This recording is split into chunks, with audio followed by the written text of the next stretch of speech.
Hi everybody, this is John Garrick and this is 5 Minutes of Hope. Thank you so much for taking the time to hang out with me and talk about hope, to have it fostered in our life as well as be an agent of hope to others. What a perfect time to do that during this pandemic that's rocking our world. Things are not normal and a lot of anxiety, a lot of concern out there, but all the more reason for us to press into hope. And what a better time to do that than during Passion Week, where all across the world people are celebrating one of the greatest leaders of all time. Well, okay, the greatest leader of all time, Jesus Christ of Nazareth. And what he gave us an example of in his leadership is humility. Matter of fact, Jim Collins, the great writer and business writer, he wrote Good to Great and other books. He said that the difference between a good leader and a great leader is humility. I have to agree with that. Every great leader that we think about is marked with a sense of humility. Somehow it comes out a selflessness and a humility. Now, it's not a personality thing. It doesn't mean they can't have a strong personality, but there's a humility that is seen and is clear in every aspect of their life. It's not that we're denying our strengths. Don't get me wrong. This is not like, oh, I'm so bad, I'm so bad. It's not that. Rick Warren said one time, he said, humility is not denying your strengths, but accepting your weaknesses. We all have weaknesses. As a matter of fact, if you ever apply for anything at the Eternal Impact, just so you know, we rarely ask in an interview, we never ask, hey, what are your strengths? We just don't do that. Why? Well, because we assume they're already there in the resume and the application.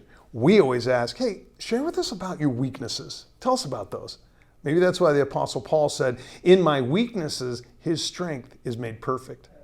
You're going to look through scriptures from the Old Testament to the New, and you're going to see things in Philippians chapter 2:3, James chapter 4:10, Colossians 3:12, 1 Peter 5:6, 2 Chronicles 7:14, which is one that you've heard many times talked about over these last several weeks in regards to his church and his people coming and seeking him. It said, if my people who are called by my name will humble themselves and pray and seek my face, turn from their wicked ways, then I will hear from heaven, I will forgive their sins, and I'll heal their land.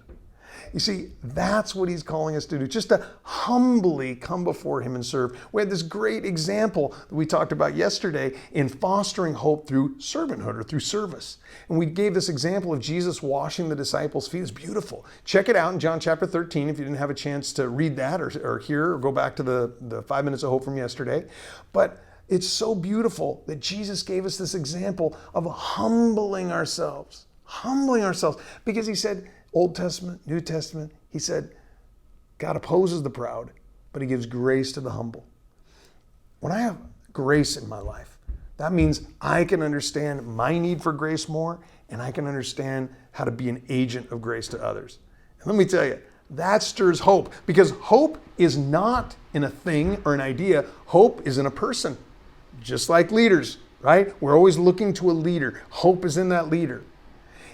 And there's no leader, none, like Jesus. I mean, there's not. There is no leader like Jesus. He was not just a man, he was God. And that is the power of Easter. So as we think of this God-man, this Jesus who's been so gracious, so good to us, what example did he give us? Servant leadership saturated in humility.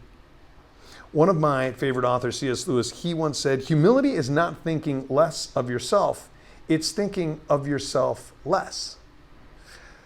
During these tough times, yes, it's okay to take care of our family, do what we need to do. I mean, we got to do what we got to do, and that's important.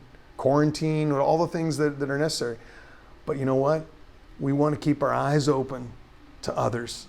We want to do what it says in Philippians, do nothing out of selfish ambition or vain conceit. Rather, in humility, value others higher and above yourself. So let's do that together. Let's foster hope in our lives, you guys. Let's do it. And we do that through humility. I struggle with this. Confession, I struggle. But we can do it together. So as we work at fostering hope in our lives through humility and being an agent of hope to others, let's share the hope, can you? Subscribe, share through social media, pass this on. We want others to experience 5 minutes of hope with us and just be inspired every day as we press in together. So until I talk to you next time, thanks for being with me, and hope is at every corner.